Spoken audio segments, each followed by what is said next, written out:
Good morning, everyone. There was a change that was distributed just before the meeting to the minutes with the correction.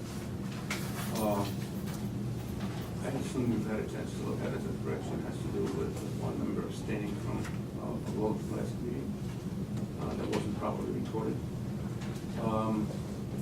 With that change, is there a motion to accept the minutes? Minutes are one abstention because we weren't here. The minutes are adopted. The first item of business has to do with the final rule proposal, and Assistant General Counsel Simone Salom will put it on the record. Good morning, Simone Saloom, Assistant General Counsel. So for your consideration today is the final rule repeal of the building's penalty schedule, which houses the penalties found in section 3-103 of subchapter G of chapter 3 of title 48 of the rules of the city of New York. We published the proposed rule in the city record on February 27th, 2017, and a public hearing was held yesterday on March 29th, 2017. 3 members of the public did attend the public hearing, and to provide testimony, we did not receive any written comments on this rule repeal. We didn't make any changes because there's really not much to change. It's just repealing the entire penalty schedule. And the Department of Buildings also held their public hearing yesterday as well, and so we're kind of moving along the timeline to repeal and promulgate the penalty schedule into the Department of Buildings rules at the same time. Does anyone have any? Yeah. Elizabeth Nauer, citizen member, can you describe, we didn't receive a transcript obviously of the public hearing since it was just yesterday, so can you describe the testimony? It was two, I think, attorneys who generally represent defendants or represent respondents for DOB violations, and the bulk of the first comment was really about DOB corrections and wasn't focused on the actual transfer of the penalty schedule into DOB's rules from O's rules. It was really focused on the need to focus on correction versus just assessing penalties, comments concerning the ADU, and it wasn't focused on the switch. It was really just kind of a critique of the Department of Buildings' ability to certify correction. The second comment was another attorney who represents it. He did say that he felt that the repeal was removing a check on the ability of the Department of Buildings to just increase penalties. Just for clarification, the corrections matter was the DOB procedure where somebody corrects an alleged violation. Right, yeah, so when there's a hearing and someone is found in violation, oftentimes DOB requires correction, and proof of correction has to be submitted to DOB, and then they certify correction, and that information gets transmitted to Oath, but Oath has no involvement in the actual approval of any sort of correction. Okay. Yeah. Any other questions? Comments? Is there a motion to adopt?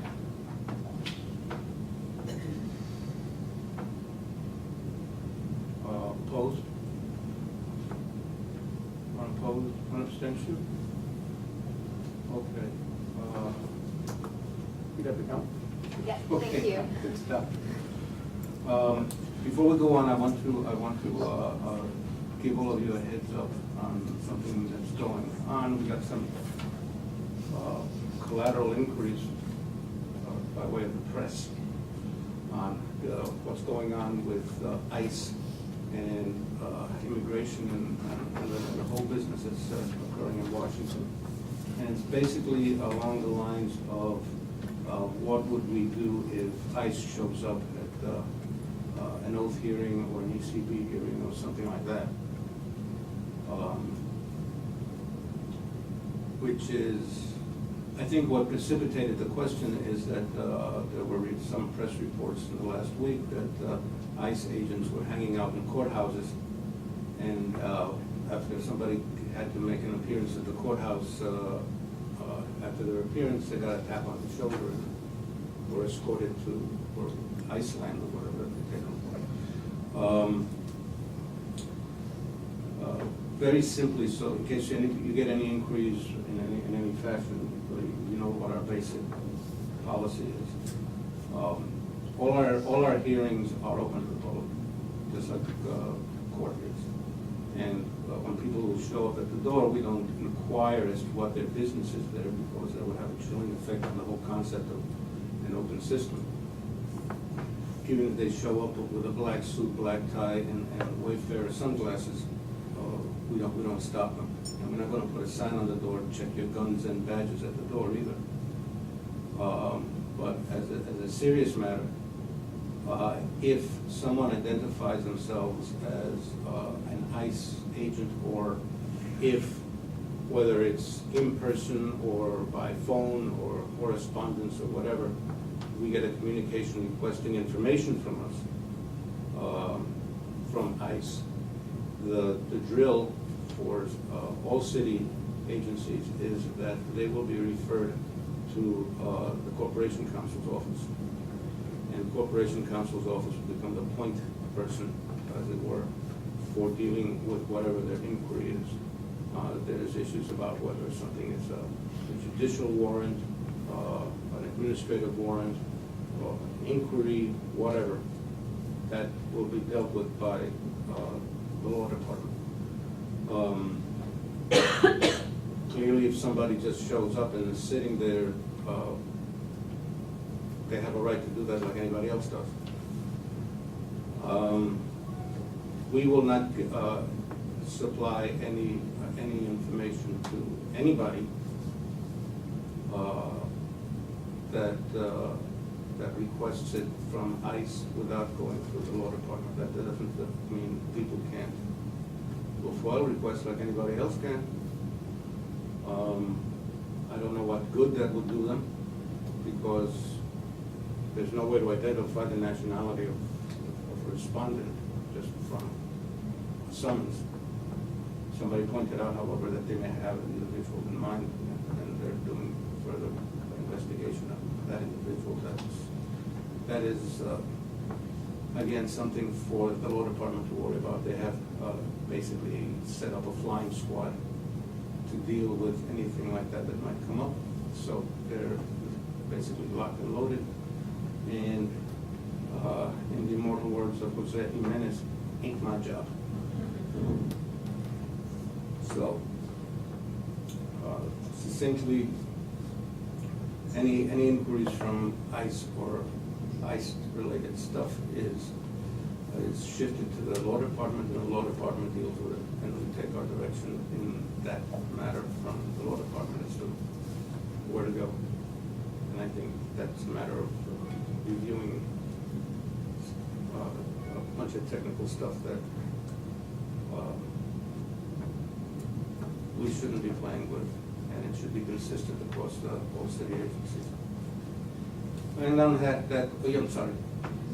I just wanted to ask a question about sort of, as a practical matter, how it works. You know, the hearings are open to the public, but, you know, back in my earlier life as a lawyer, when I occasionally appeared at ECB on behalf of respondents, I just remember being, you know, called for the matter, and then we would go into a small room with the ALJ. I guess, if a member of the public was sitting in the waiting area and heard that matter called, they can just walk into the room. They can walk into the room along with the respondent and their representative.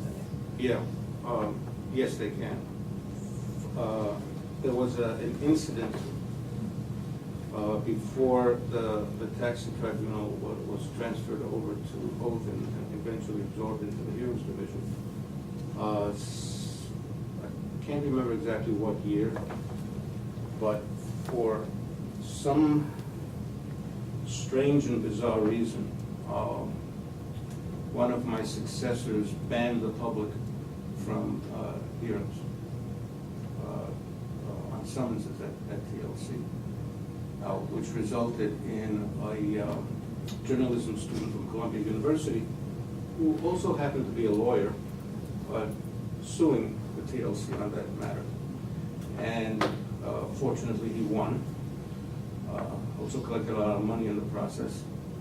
And as a consequence, of course, the court ordered that all of those hearings, all hearings that we conduct, they conducted and by inheritance, of course, us, and we would do it anyway. I'm totally open to any member of the public who wants to come in without question. We do ask members of the press, as a matter of courtesy, to let us know so we can provide them with any backup and background material. But even they don't have to tell us who they are. It's the same thing as you were walking into a courtroom at 100 Center Street, and that's what it should be. And I don't understand the logic of going into star chamber type proceedings when somebody's issued a summons or something like that, unless it's like a family court thing. So the short answer is, yeah, they can walk in.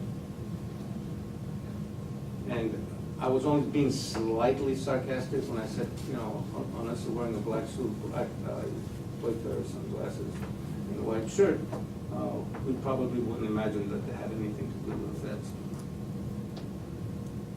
Or just somebody with, maybe for a reverend or something who just had cataract surgery. Anything else? We'll go to the Department of Environmental Protection's request for cease and desist orders.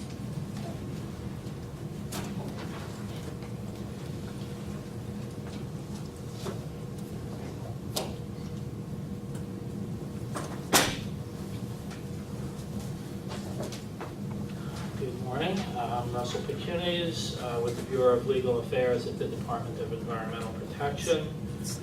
DEP is requesting this month that the board issue one cease and desist order under the sewer code. The respondent is Dumont Burger LLC, located at 314 Bedford Avenue in Brooklyn. The business was inspected and determined to need 2 grease traps and was ordered to install them by October of last year. When they failed to do so, summonses were issued based on that failure to do so. The respondent has still not installed the required grease interceptors and has also failed to appear as directed for a mandatory compliance meeting on February 8th. So due to the continuing failure of the business to comply with the sewer code requirements to install grease traps, the department is asking the board to issue an order to cease and desist. Any questions? Motion? I can vote yes, all right? Yeah. Sure. That's what I mean, that's not a difference. The department is also requesting 2 cease and desist orders be issued under the noise code. The first is for Entre Amigo Restaurant and Bar Corp. At 2244 Amsterdam Avenue. This is for the sound system, for loud music from the sound system. The department began inspecting this location based on complaints in July of last year. We have issued summonses for excessively loud music in July, August, October, and January. The respondent stipulated to the first one was found in violation for the next two. The fourth one was just on for a hearing on Tuesday, so I'm not sure what happened to that one. The respondent has not paid any of the fines that were imposed on the first three summonses, and due to their continuing failure to comply with the noise code and their apparent disregard for the fact that they keep getting summonses, the department is asking the board to issue an order to cease and desist. Question? Motion? Against, And the second one, under the noise code, is for 111 Audubon Food Court, located at 111 Audubon Avenue in Manhattan. This location has been cited on 4 occasions since July for loud noise from its refrigeration unit, and has still not come into compliance with the noise code based on the most recent inspection, based upon which the department is asking the board to issue an order to cease and desist. motion? Unanimous. And finally, the department has, and I believe I counted 27 requests for cease and desist orders for failure to comply with backflow prevention requirements. In each of these cases, the building owner has been served with an order to install the required devices. When they failed to do so, they were issued with a summons. The summons has been adjudicated in violation in each of these cases, and the building owner has still not complied with the backflow prevention requirements. So in each of these cases, the department is asking the board to issue an order to cease and desist. Question? Motion? Unanimous. Thank you. Thank you. And Kelly Corso will introduce requests for precinct reports.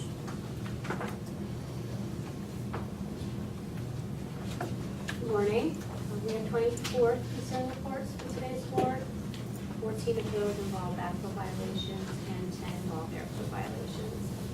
In all the backflow cases and in 2 of the air code cases, the hearing officers recommend no sealing or other action based on the respondent's evidence of compliance that was presented at the hearings. In the remaining 8 air code cases, the hearing officers agreed with DEP's recommendation that the C&Ds be discontinued because DEP had determined that the respondents have obtained their operating permits, bringing their boilers and burners into compliance with the air code. And that's it. Any questions?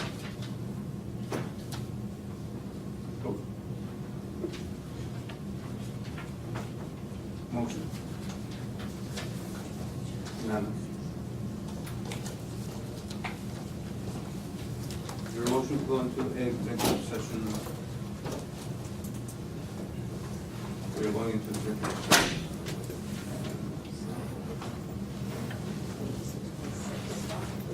In public, we're back in public session. Are there any questions? Is there a motion to adjourn?